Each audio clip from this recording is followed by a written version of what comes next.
Shall we all say thank you, Jesus, and clap our hands again to Jesus? Praise you, Lord. Praise you, Jesus. Kung kayo ay may Bible, please open your Bible sa Numbers chapter 32. At pag-uusapan natin ngayong umaga ang mga borderline Christians, no? The title of the message this morning is Press Forward, Do Not Settle in the Borderline. Press forward, do not settle in the borderline. Numbers chapter 32, King James Version ng aking Biblia. Sa verses 1 to 3, 5 to 7, 16 to 17. Numbers chapter 32 verse 1. Now the children of Reuben and the children of Gad had a very great multitude of cattle. Mga kapatid, ang children ni Reuben, ito ay mga tribo, no? Alam natin ang original na children of God ay mga Hudyo, divided into 12 tribes. Okay? Lahat sila pinakuha ng kanya-kanyang lupa sa Promised Land. So lahat sila nakipaggera, tinatahak ang wilderness because of one goal, and that is to arrive sa Promised Land. However, sa haba-haba ng prosesyon, nag-acquire ng cattle along the way, nagkaroon ng blessing ang Diyos sa kanila, nagkaroon ng possession sila, nagkaroon sila mga alagang baka at mga kahayupan. Noon wala pang GCash, wala pang currency, wala pang papel na pera. Noon, ang basihan ng yaman ay ari-arian, o particularly mga cattle. Now, the children of Reuben and children of Gad, Reuben and Gad are tribes, had a very great multitude of cattle. Ang dami doon nilang ari-arian na mga karnero, mga bakabakahan. And when they saw the land of Jazer and the land of Gilead, that behold, the place was a place for cattle. Ang Jazer at ang Gilead are the places right before Jordan. Bago ang Promised Land, may mga lugar, wow, plain, maraming dahon, maraming damo, maganda, walang bundok, walang burol, talagang perfect para sa mga cattle na silaw, mga kapatid, no? And the children of God and the children of Reuben came and spake unto Moses, pinuntahan na leader, and to Eleazar the priest, and unto the princes of the congregation, and saying, so, jump tayo sa verse 4, no? Even the country which the Lord smote before the congregation of Israel is a land of cattle, and thy servants have cattle. Verse 5, wherefore said they, if we have found grace in thy sight, let this land be given to thy servants for the possession, and bring us not over Jordan. Sabi, nanumbat agad mga kapatid. Kung kami ay kung meron ito sa translation natin mga 21st century. Kung meron kami nagawa sa iyo, baka naman pwedeng amin na lang to. Arbor na lang to. Dito na lang muna kami. Huwag muna kami dalhin sa kabila. Keep in mind, mga kapatid, the promise of the Lord is on the other side. But these people are willing to stay and to settle in because they found it to be fruitful. Para bang, ito'y para sa amin na. Hayaan mo na yung promise ng Diyos. Dito na lang kami. Verse 6, and Moses said unto the children of God and to the children of Reuben, shall your brethren go to war, and shall ye sit there? Sabi niya, hindi pa tapos, hindi pa natin conquer ang promised land. May gera pa tayong pupuntahan. And the rest of the children will go to war. Kayo dito na lang? Sabi ni Moses. And wherefore, discourage ye the heart of the children of Israel from going over into the land which the Lord hath given them? Bukod sa mababawasan ang pwersa ng Israel to conquer the promised land, it will spread negativity. It will discourage the rest of the children. Uy, ba't sila papayagan mong mapaiwan? Kami, mag-rest ng life namin to conquer the land na hindi pa natin sure kung matatalo natin sila. Hindi pa natin sure kung talaga ba prosperous ang land na promise ng Diyos. But will you rather stay here, spread negativity to your children, to your brothers and sisters, because of your personal gain? Verse 16. Ito yung sagot nila. They came near unto him and said, we will build sheepfolds here for our cattle and cities for our little ones. But we ourselves will go ready, armed before the children of Israel, until we have brought them unto their place. And our little ones shall dwell in the fenced cities because of the habitations or habitants of the land. Mga kapatid, nagrason. Sabi niya kay Moses, kung ganun lang kinakatakot mo, Moses, gato na lang. Mag-compromise ta. Win-win kumbaga sa labas. Our children and our cattle will stay before the borderline. Promised land, borderline, dito sila we will arm ourselves ready for battle. Sabi niya, pagka-battle na, pupunta kami. Iwan lang yung mga anak namin at yung mga cattle namin. Sigurista. Ayaw magsugal. Iwan lang yung mga ari-arian namin dyan. Safe lang yan. But we will go into battle. Compromise, mga kapatid, no? And again, this morning, this word of God is not just for you, for this church, but for the church of POE and for me, mga kapatid. Whenever a preacher preach the word of God, this is not because we are perfect or we have accomplished such and such, but because we were mandated just to preach the word and be the word of God this morning. We are just the lips of our Lord Jesus this morning. And gusto ko sanang i-take advantage ang oras nito to tell you how grateful I am to found a father, spiritual father in this region, sa Negros. And I am grateful to have Bishop Concepcion and the rest of the pastors here and the rest of his family helping POE spiritually in your prayers. And during our stay here, napakaraming natutunan namin, especially sa Sagay Church. This is not a special call sa Sagay Church or whatsoever. This is just our gratitude sa Diyos, sa ating Panginoon Diyos, na you have welcomed this church many times sa inyong sanctuary. And we have witnessed miracles, worship, and Word of God in this church as well. And that's a great privilege sa POE. And I just want Bishop to pray for the Word of God this morning. Lord, maraming salamat po sa iyong kabutihan sa aming mga buhay. Lord God, we are asking for your favor this morning, Lord. Use your servant, God, to become your mouthpiece, to bring the words that will make us realize how important, Lord, to go forward to that promised land. In spite of all the trials, in spite of all the circumstances, in spite of all the battles, oh Lord, that we're going to fight with, Lord, help us. Use Pastor Jason to bring your word to us, Lord God. Make his heart, Lord God, be influenced by your presence, God.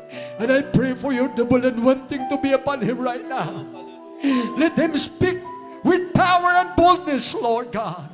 In the name of Jesus. In the name of Jesus. And we pray also, God, that you will help us, oh God, to become receptive to your word today. Help us, oh God, to open our hearts, Lord, to receive every word, every instruction, every inspiration, every encouragement, every edification for your word today. Thank you, Jesus. We bless you. In Jesus.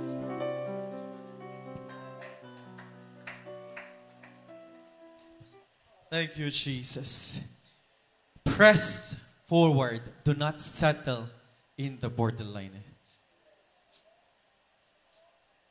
Mga kapatid, ngayong umaga, ako ay isa lamang mensahero ng Diyos, no?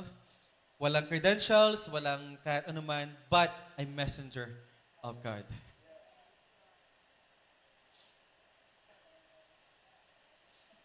Borderline Christian. Ito ang isang Kristiyano na hindi nag-commit, ayaw mag-commit, takot mag-commit. Borderline Christians are those Christians who have witnessed the miracle and power and the soothing presence of our Lord Jesus Christ, but are still hesitant on living the good life of the world. You may be sitting beside him or her, or you may be this Christian right now. Mga kapatid, this message is not to reprimand everyone, no, or anyone in particular sa church, but a reminder that God has promised us the promised land. If you have witnessed miracles, if you feel soothing presence of the Lord Jesus, if you feel comfort during worship, hindi pa yun. Patikim pa lang yan, mga kapatid.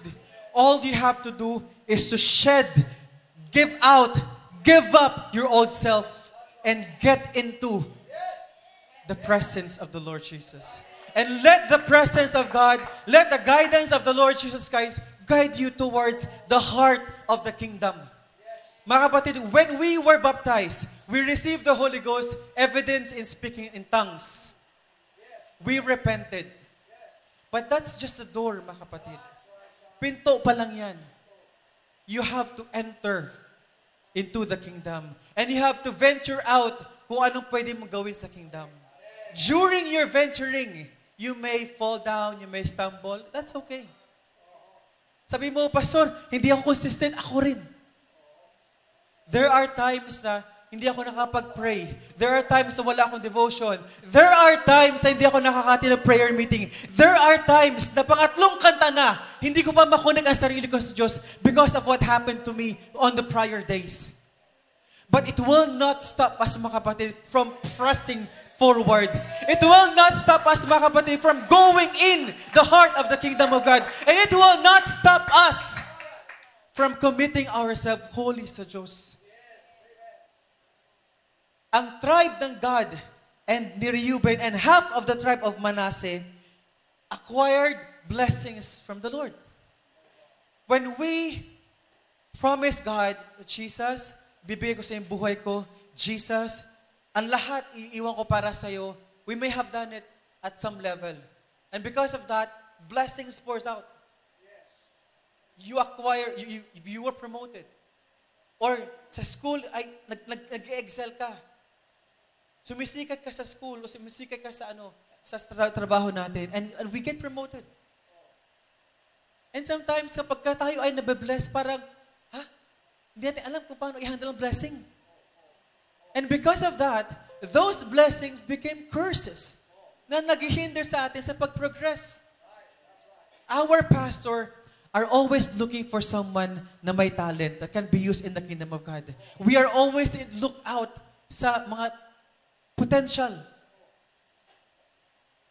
And what saddens us is when that potential is not growing anymore. Bakit kaya? We wonder, bakit? And because of the gift of discernment ng mga pastor, we see your spirit, if it's dark or if it's bright.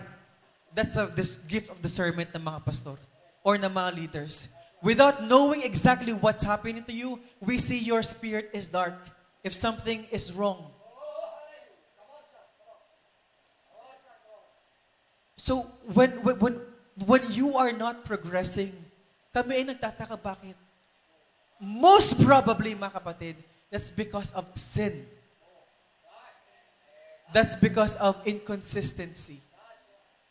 Now, sabi sa Biblia, all have sinned and come short of the glory of God. Until the rapture, wala pang perfect. So yung sin na yan, mga kapatid, it should not stop you from worshiping God. When you came here and you know you have sinned before, it will not stop you from reaching out sa glory ng Diyos. It should not stop you from shedding your flesh and crawling.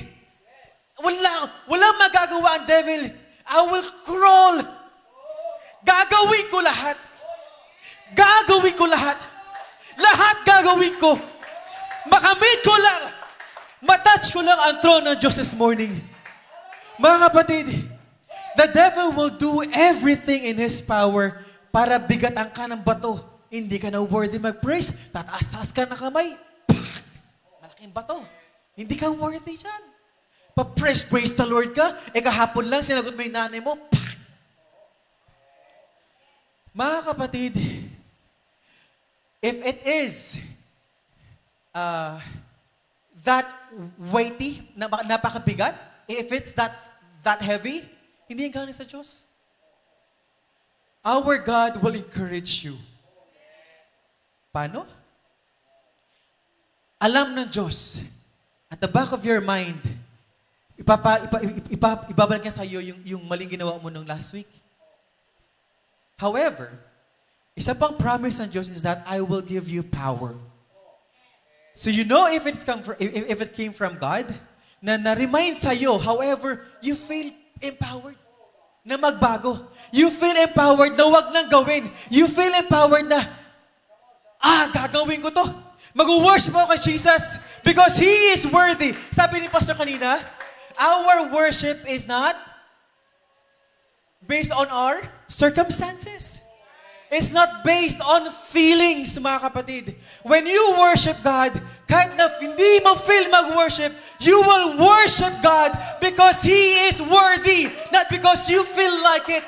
Not because you feel so blessed that you want to worship God.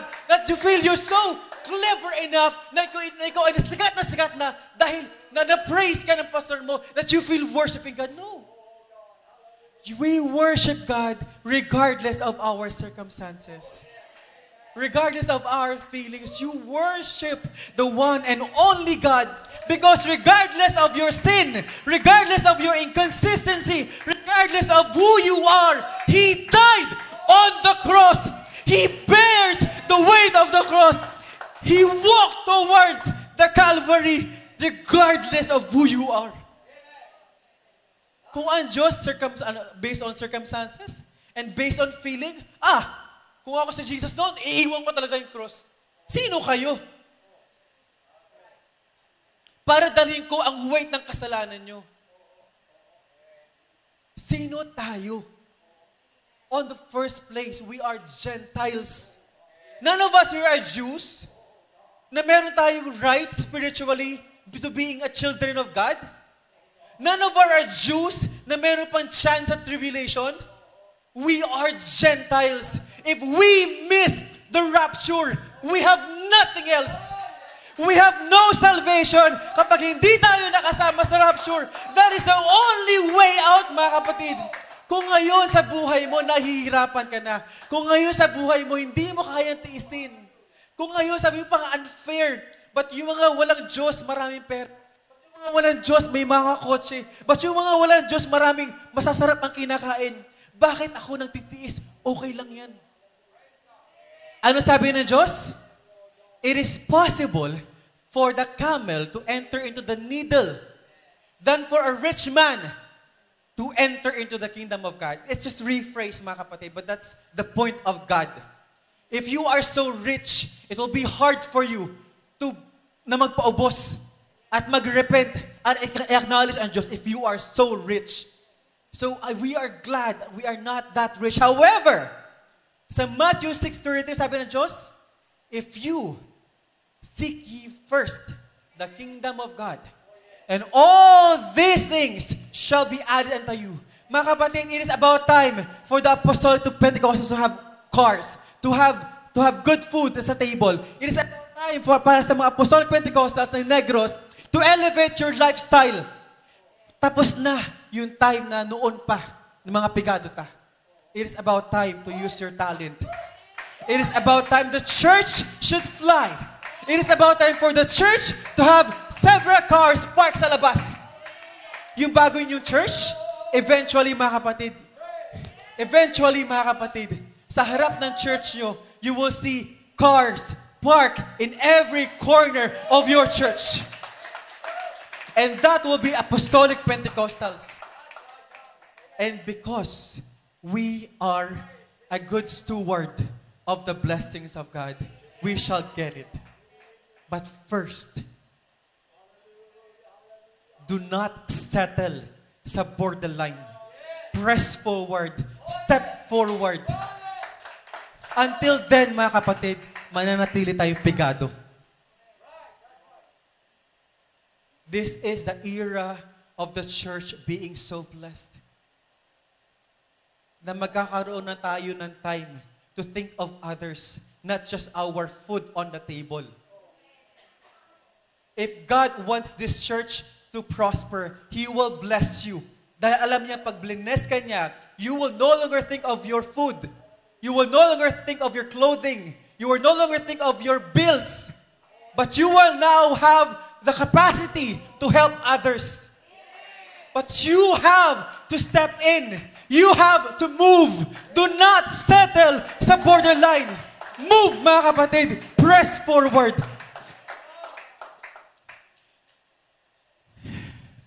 Marami na akong mga nakita na witness na mga talents ng college.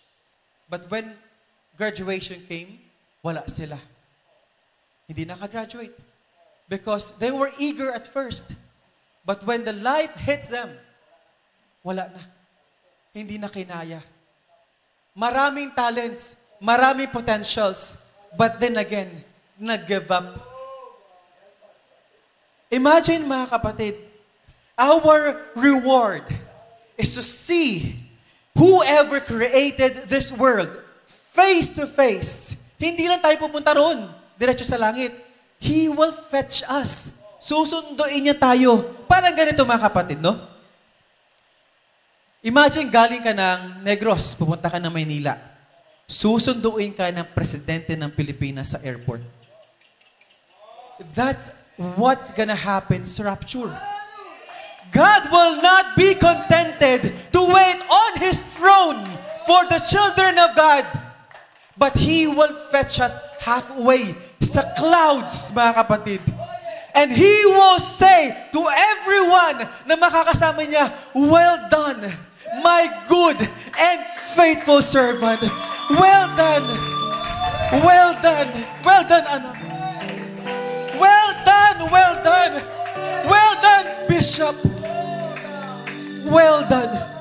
Well done, my good and faithful servant. Thou hast been faithful over the years. And that faithfulness, mga kapatid, includes consistency.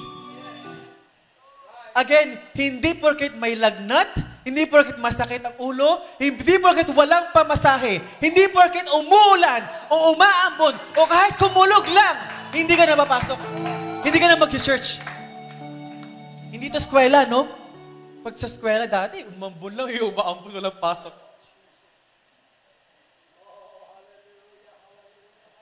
Mga kapatid, nung ako'y nagtrabaho sa call center, ang call center walang patawag, walang halialding. Kahit baha, hanggang dito, walang patawag dyan. Sinusuong namin ang baha, mga kapatid. Magdadala kami ng damit, pamalit, para suungin ang baha sa Makati because sayang, nasahuri mo isang araw. Pangalawa, may demerit ka sa supervisor. So hindi ka na entitled sa incentive. Ang mga incentive doon nasa 30,000, 50,000, ganun. So malaki din mawawala sa'yo. Mas malaki pa incentive kaysa sahod namin. Kung ganong mindset will make us risk our life sa baha just because of 30,000 pesos, just because of the merit, how much more if it's because of the salvation of your soul? Will you not risk everything? Ay, pastor, nasasabi mo lang kasi may sasakyan ka. Nasabi mo lang yung pastor kasi hindi ka namamasahe. When we were in Quezon City, nakatira pa kami doon, wala pa kami sasakyan. From Cavite hanggang sa church namin sa Quezon City, it will take you 3 hours commute. Simula sa bahay subdivision, palabas ng subdivision, 30 pesos tricycle. Mula doon, magje-jeep pa kami papunta sa kayo ng bus, mga nasa 13 pesos, so 43 pesos. Simula sa Dasma Bayan, bus papuntang EDSA, nasa 100 pesos. Bukod doon, pagkain pa namin. Bukod doon, gigising kami na madaling araw kasi may Sunday school kami ng 8 o'clock a.m. Gigising kami ng alas 3 na madaling araw sa Cavite just to prepare. Bakit namin ginagawa yun? Because we have felt God. We have felt Jesus. And Jesus has been so good to us that we can risk na wala kaming tulog. At hindi naging ang Diyos unfaithful. God blessed us. May mga times wala kayong makain. Ang church namin ay whole day service. 8 o'clock to 9 o'clock Sunday school break ng 1 hour breakfast. 10 o'clock hanggang 12:30 Sunday service, morning service. Resume na kami ng 4:30 p.m. hanggang 7 o'clock afternoon service. So pag wala kang pera, ang ginagawa namin, doon kami nag-stay sa church matutulog. Kasi nahiya kami sa brothers and sisters namin, paglabas namin, syempre alokin ka eh. Alokin tayo. Hindi mo pwede masabi wala kang pera. So matulog na lang. Busog po ako. O kaya, forced fasting. Fasting ako, sister. Pag sinabi yung fasting ka, automatic, wala na mag-aalok sa'yo yan. Doon lang sa church matutulog. But then for some reason, pagdating ng afternoon service, pagising mo, fired up ka, at you're ready to testify sa goodness ng Diyos. Kasi meron kami testimony for 1 hour. And then you have all the energy and the strength to worship God. And for some reason, lagi yan, paglabas namin, may biglang mag-aabot na sister o brother. Sabihin sa amin, brother, hindi ko alam kung bakit, pero maybe because of kailangan mo. Gagano na lang yan sa kamay. Saktong pamasahe pa uwi. Those were the days na ang Diyos ay sobrang naging faithful sa amin. And now, nagkaroon kami ng sasakyan, nagkaroon kami ng magandang buhay because of that. But it never changed us. It never did in the slightest. So if you can handle the blessings of God, if you will be a good steward, God will not be so maramot na bigyan ka ng blessing. But do not ask for blessing. Ask God that He can use you for others to be blessed as well. Walang apostolic Pentecostal ang madamot. Lahat tayo, kahit walang-wala, can be used by God to be a blessing to others. Isa pang testimony, mga kapatid. Ang pera namin ni Mr. Iris ay 1,000 na lang. So meron kami pang budget for 5 days. But God spoke to me to give it to a certain brother. 1,000. Kung Jesus, ako nga wala eh. Ibibigay ko pa to. But if God asks you, just go. Ang ginawa namin, mga kapatid, hindi ko na ibigay ng service. Ang bigat ng puso ko. Nagbutor kami, babalik. Pinunta namin sa bahay. Brother, para sa'yo, mula sa Diyos. Mula sa church. Pagbalik, wala kaming makain. Wala kaming ulam. But we felt so elevated na hindi kami nagutom. Kinabukasan, may nagpadala ng 7,000 pesos. 1,000 became 7,000 pesos. And that is one of the miracles na hinayaan kami ng Diyos ma-witness. And I encourage you, mga kapatid, this morning, do not be afraid. If it's God who's talking to you, be excited. Dahil pwede mo siyang singilin, mga kapatid. Pwede mo sabihin sa kanya, Panginoon, ginawa ko lahat sa iyo. Will you do this for me this once? Will you be with me just this once? And He will be so faithful. Just do not settle sa border.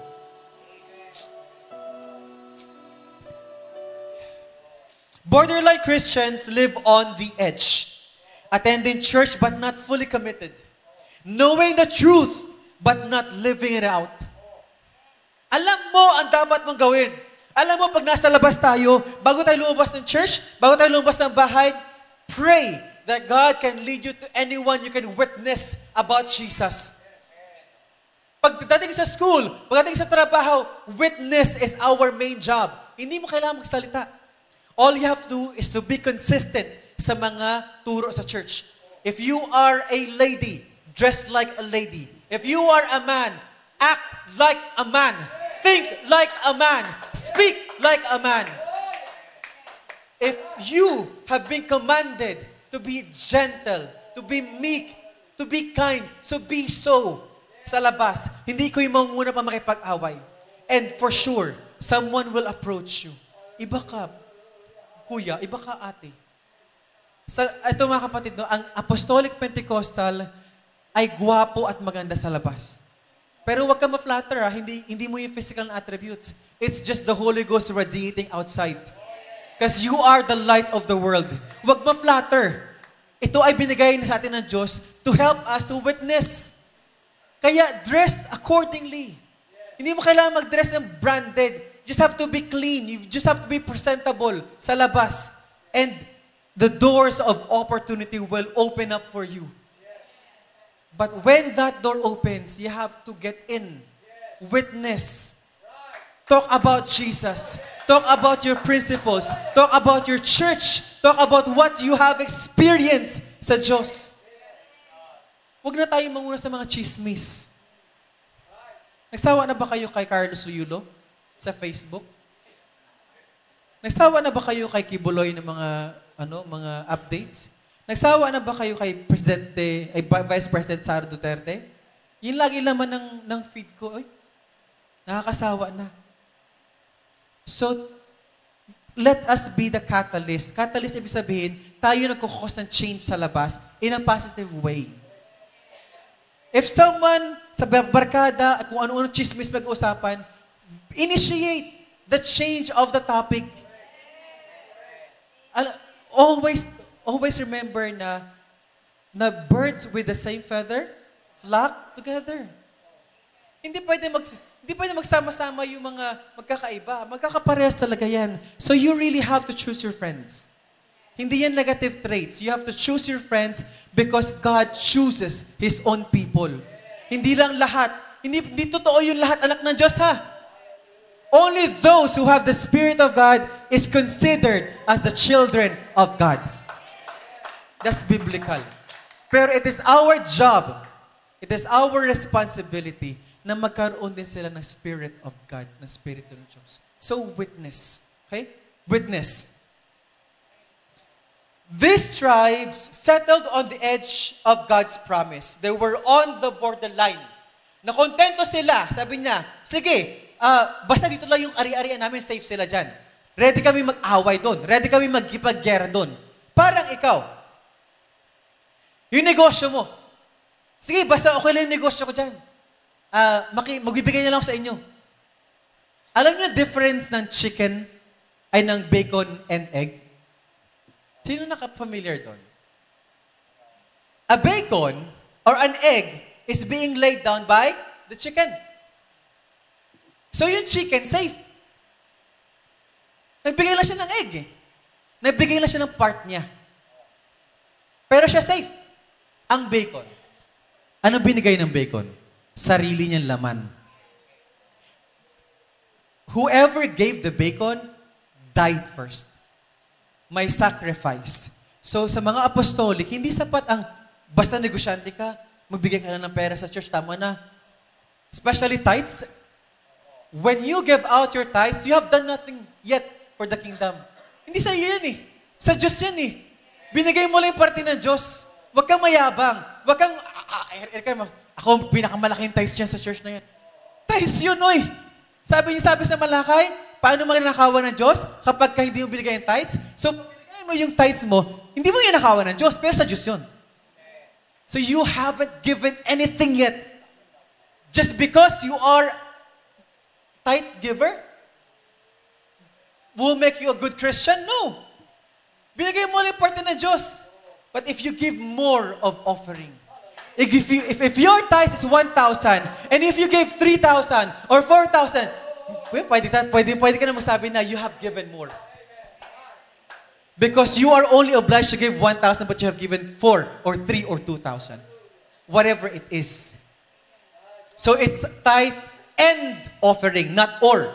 Tithe and offering, magkasama yun. So whenever you come into the house of God, meron tithe and offering. Hindi pwedeng tithe lang kasi you have not given anything yet sa tithe. Ba't ba ako napunta sa tithe? Pagpasensya nyo na ako. Philippians chapter 3 verses 13 to 14. Philippians 3:13 to 14, verse 13. Brethren, I do not count myself to have apprehended, but one thing I do. Ito ay si Apostle Paul na nagsasalita. Forgetting those things which are behind. Si Apostle Paul sa lahat ng mga apostles, ang may credential, may sinabi, may ipagmamalaki. Wala tayo sa kalingihan ni Apostle Paul. Pero ang sabi ni Apostle Paul, I left it behind. Iniwan ko yun. Kinalimutan ko yun. Kasi alam ni Apostle Paul na pag dinala niya ang credential niya, dinala niya yung kanyang kasikatan noon, it will hinder the Word of God. It will hinder the ministry of the Lord Jesus Christ. Makakahinder yun. Bakit? Kapag ikaw ay doktor, engineer, police, or may PRC ka, or professional ka, or mayaman ka, you will always look for respect from others. You will always look for special treatment from others. You will always look for something from the church to acknowledge your presence, to acknowledge whatever you are doing for the church. Mga kapatid, tanggalin mo na yan. Whenever you step into the church, you are nothing. We are here for one person only, for one name only, and that is Jesus. We came here to praise. We came here to testify of His goodness. We came here to magnify the one and only God. And that is Jesus, hindi sa atin. Not even the pastor, not even the bishop. We are ministers. We ministers. Kami ay hindi boss. Kami ay hindi nakakaangat sa inyo. We minister to your needs. We cater to your needs. But we have to be respected, no? Ang pastor, ang mga pastor natin dito, they have to be respected because, first of all, they have left whatever their selves are behind. May mga talents yan that they have used para magpayaman. May mga sinabi yan. May mga talento, may mga utak, mga matatalino, but they have left the world for the sake of the ministry, for the sake of you. They have risked being,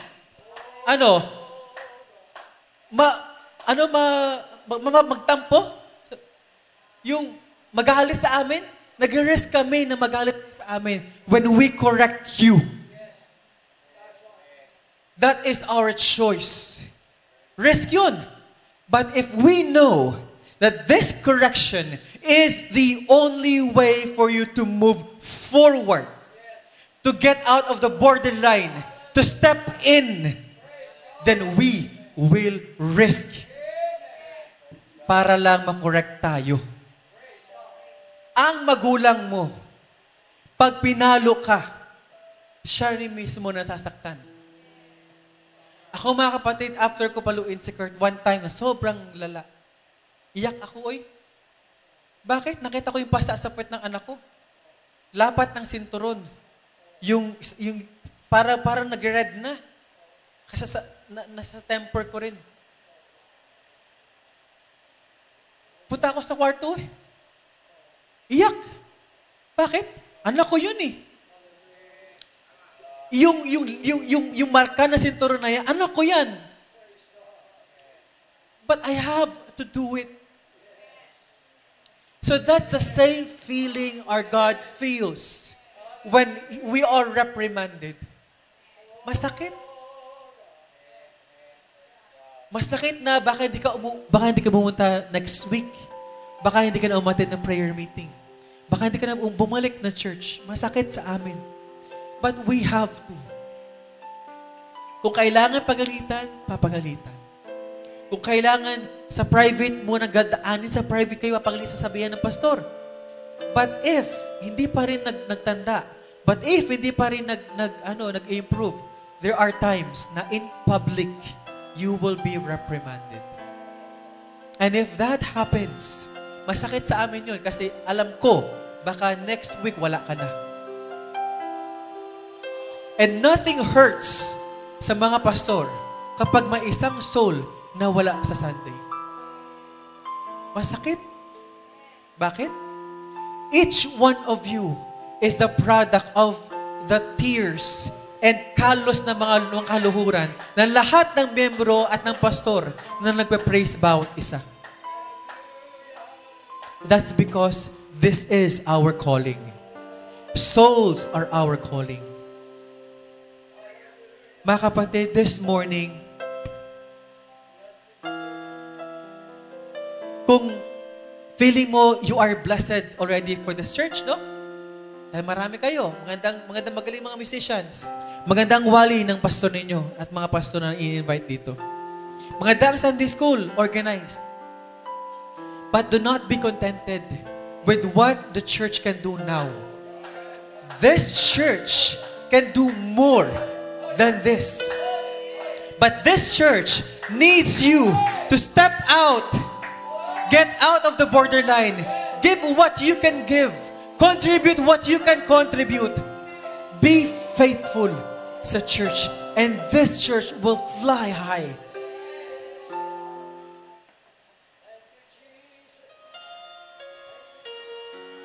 Forgetting those things which are behind and reaching forward to those things which are ahead. Sabi ni Apostle Paul, press toward the goal for the prize of the upward call of God in Christ Jesus. Again, commitment involves consistent prayer, consistent hearing of the Word of God, consistent reading of the Word of God, and active participation in the church. It is about your personal growth. Huwag nyo tignan yung kapatid nyo, ba't siya ganito? Ay, siya nga, ganyan. Ay, hindi na naman siya nagsimba. Ay, hindi na. Sarili mo na lang.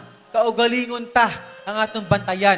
Hindi yung kapwa mo, brother or sister.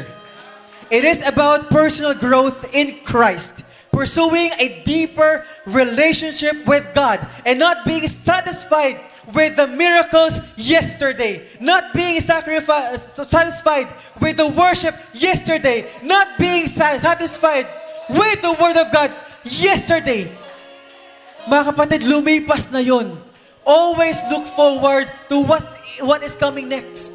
Ano naman ang gagawin ng Diyos para sa church? Ano naman ang Word of God next Sunday? Ano naman ang worship namin next Sunday? Ano naman ang prayer namin sa next prayer meeting, mga kapatid? Mga kapatid, ang pinaka nag-anoint sa akin, ang pinaka nagpabakod sa akin sa faith na to, hindi ang Word of God sa preaching, hindi ang worship sa Sunday, kundi ang prayer meeting. If you want to be blessed, if you want to get whatever the promises of God is, attend the prayer meeting consistent. And I guarantee you, blessing will pour out. Bakit? Dahil ang prayer meeting ang pinakamahirap sa lahat. Bakit? Kailangan mo lumuhod. Kahit may pasok, pupunta ka dahil ang prayer meeting normally is weekdays. Kahit meron ka trabaho, kahit may school ka, mag-sacrifice ka talaga. Hindi ka tulad pag Sunday, walang pasok. Hindi ka tulad pag Sunday, libre ka talaga. Pag Wednesday, you have to drag yourself. You have to sacrifice a lot of things. Financial, sarili mong pera, pamilya mo na magagalit sa'yo. Lahat i-sacrifice mo to attend a prayer meeting. But if you can attend your prayer meeting, attend prayer meeting. Dahil that's when God talks. That's when God will comfort you. That's when God will mature you spiritually. And if you can, promise God this morning na you will be consistent in your prayer meeting for the next 2 months lang, mga kapatid. 2 buwan lang hinihingi ko sa'yo. I guarantee a blessing financially sa'yo after 2 months. And I challenge Jesus to keep this promise this morning. If you can, just test Him. 2 months, He will bless you. Not just any other blessing, but financial blessing, mga kapatid. The more you press into God, the more He reveals Himself, leading to great peace, joy, and spiritual understanding. The more na dinidikdik mo ang sarili mo sa Diyos, the more na nag-open up ang Diyos para sa'yo.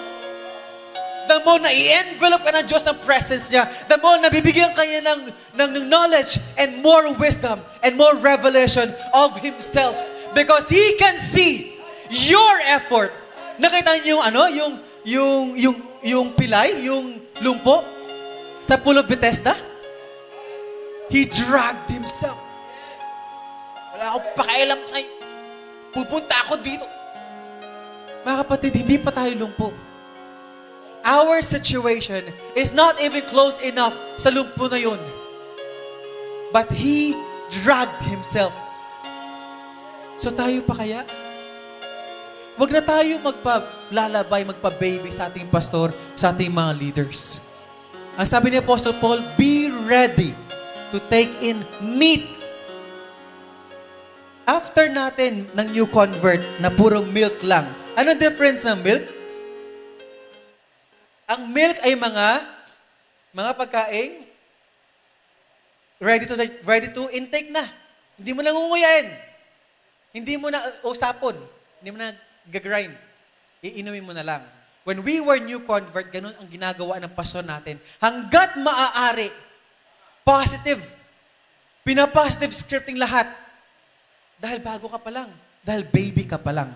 But when you grow old, when the teeth come out from your gums, pagka nakaya mo nang maglakad mag-isa, pag nagkabuhok ka na, that means you are a grown-up. And for grown-up, hindi tayo milk ang kinakain. We eat meat because we have the capacity na i-grind ang meat. You have now the capacity to understand every word from this book. You don't have to rely always on your leaders or pastors. Try your God. Read this. And He can reveal things even pastors have not understood yet. Lahat tayo magbasa ng Biblia sa private life.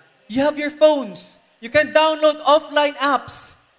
Mga Bible apps. Hindi mo kailangan magkaroon ng ganito. If you want na maging sacred ang time mo sa pagbasa ng Bible, get one of these. Hindi sa phone. Kasi notifications upon notifications, madidistract ka talaga. But if you have this, hindi ito tutunog. Hindi ito malulobat. Hindi ito kailangan ng data. All you have to do is to open this book. Mga kapatid, I'm about to end. Again, we challenge everyone na hindi maging lukewarm. Always check this verse. Sa Revelation chapter 3, verses 15 to 16. Lukewarm, yung maligamgam, hindi mainit, hindi malamig. Alam niyo yun? Okay. Sa verse 15 ng Revelation chapter 3, sabi dito ng Diyos, I know your works. Alam ng Diyos, mga kapatid, lahat ang nangyayari sa atin. Kaya do not do anything for the sake of the church or for the sake of your pastor. Dahil pag nagpapalda ka lang dahil sa church, o nagpapalda ka lang dahil sa pastor mo, pag wala ang pastor, o pag wala ka sa church, hindi ka magpapalda. So always do things for God. Not for the church, not for the pastor. Sabi ng Diyos, I know your works, that you are neither. Can you say neither? Ibig sabihin neither? Hindi. Neither cold, nor hot. Sabi ng Diyos, alam kong mga gawain mo. At alam kong hindi ka malamig. At hindi ka rin mainit. I could wish you were cold or hot. Sabi ng Diyos, mas gugustuhin ko pa na mainit ka o malamig. Hindi sa gitna. So then, because you are lukewarm and neither cold or hot, I will vomit you out of my mouth. Mga kapatid, ang pinaka-nainisan ng Diyos sa lahat, walang pakialam. Hindi malamig at hindi na mainit. Dalawa lang, mga kapatid, sabi ng Diyos. Kung mainit ka sa pagsilbi sa Diyos, maging mainit ka.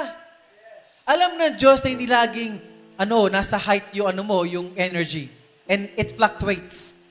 But at least, you will keep your consistency in engaging to God and in knowing Him. And that's being hot sa pagsilbi sa Diyos. O kung hindi ka hot, cold ka na lang. Huwag sa gitna. Nakita na kayo na sa gitna? Lahat nag-worship na, no? Ganun pa rin. Or, grabe mag-worship.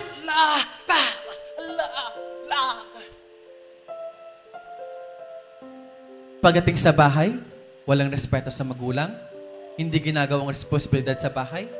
Pagdating sa school, pasaway. Pagdating sa kabarkadahan, nangunguna pa sa mga green jokes. That's lukewarm. At ang pinakamalala doon, ang ginagawa niya sa church is pretense. Pagkukunwari.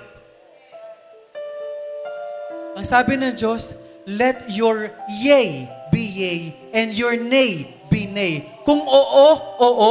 Kung hindi, hindi. Walang sa gitna. Decide. An unstable man, a double-minded man is unstable in all his ways. Sa lahat ng desisyon, unstable. So be yes kung yes. Prinsipyo, mga kapatid. Kung pag nasa labas, pag nag-sign of the cross lahat, huwag ka rin mag-sign of the cross. Ay, pastor, kasi ang prayer to nasa Carmel ako nag-aaral kasi prayer to, kaya pumunta kami doon. Mga kapatid, if you can request a letter from your pastor, go ahead. Kasi naranasan na namin dito. I sent a letter sa Carmel. Ang sabi ng Carmel, alam niyo ng Catholic Church to. Ba't dito pa kayo nag-entra? Ang Diyos ang magbibigay sa inyo ng words. Nung gumagawa ako ng letter, sabi ko doon, we understand that you are Catholic Church. But we are well aware of the good quality of your institution, of the education your institution can provide to our students. And we want that good quality of education. So if you can let our sister wear skirts during PE, we would be greatly grateful sa inyo. Pinayagan, mga kapatid. Hindi na siya pinasama sa PE. Tapos in-honor yung letter. Sa Carmel yan. They could have all the rights to kick out yung aming sister. But because we prayed first, but because hindi namin sariling isip ang ginamit sa pag-compose ng letter, but we pray for what should be written on that letter. And it was honored. Mag-ipon tayo, mga kapatid, ng milagro, ng miracles habang nandito pa tayo. We should be bold enough to fight for our principles, to fight for our church, to fight for Jesus. Whatever it takes, but be respectful.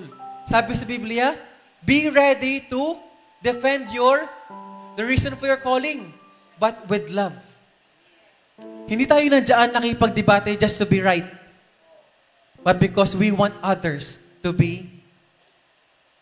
follow our reasoning. At least makakonvert tayo kahit isa man lang.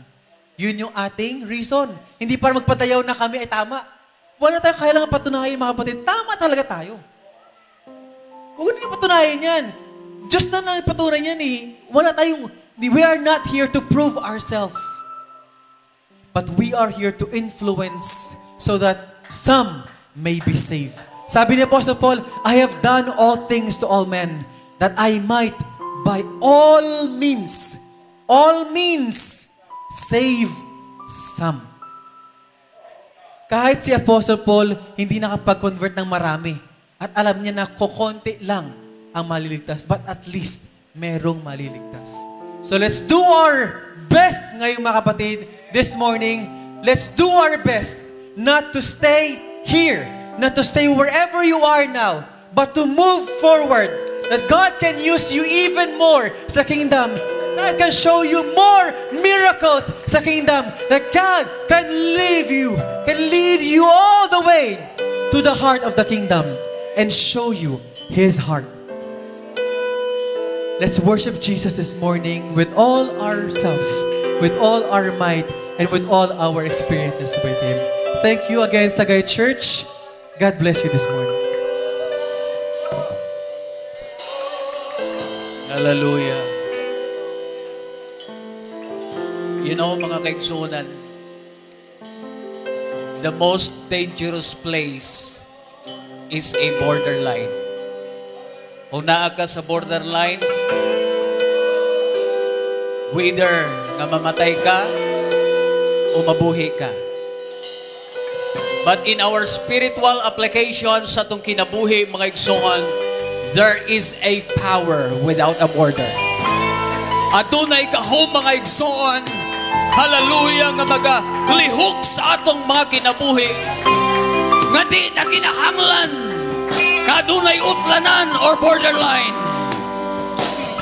All we have to do, ang puduol diha sa tiilan sa presensya sa atong buhi nga Dios.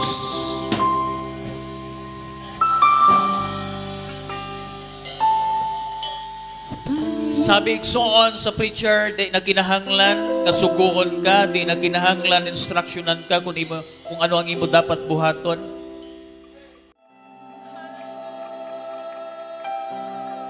Jesus, we worship you, Lord Jesus. Continue to worship. You are here. Moving in this He's working right here, right now. We worship you. We worship you. He is willing to entertain you. You are here, You're right now. working in our midst. Worship you, I Lord. worship you. Yes, oh God. I worship you. Sama kang Jacob, mga igsoon. Hallelujah, the moment when he encountered the angel, when he encountered Jesus himself, ang ingon ni igsoon, dili ko ikaw magbuyan, mitras di ko ni mong panalanginan. The same thing for us right now. I worship you. I worship Waymaker, miracle worker, promise keeper, light in the darkness. My God, that is who you are. Waymaker, miracle worker, promise keeper, light in the darkness. My God, that is who you are. Jesus. Who you are. Oh, that's who you are. We need you. We need you. God is who you are. God is who you are. Revive! God is who you are. God is who you are. Oh, my God. Who you are. God is who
Sumubo ng waymaker. Oh, waymaker. Miracle worker, promise keeper, light in the darkness. My God. That is who you are. God is who you are. God is who you are. Waymaker, miracle worker, promise keeper, light in the darkness. That is who you are. That's it.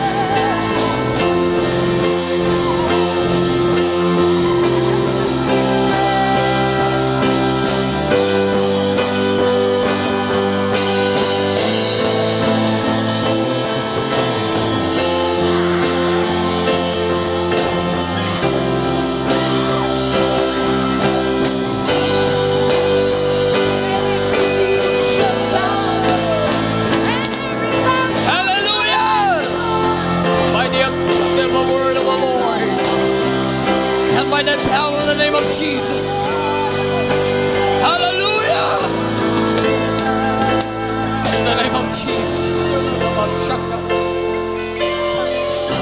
Let God be God in your life. Let God be God in your life. Hallelujah. Jesus.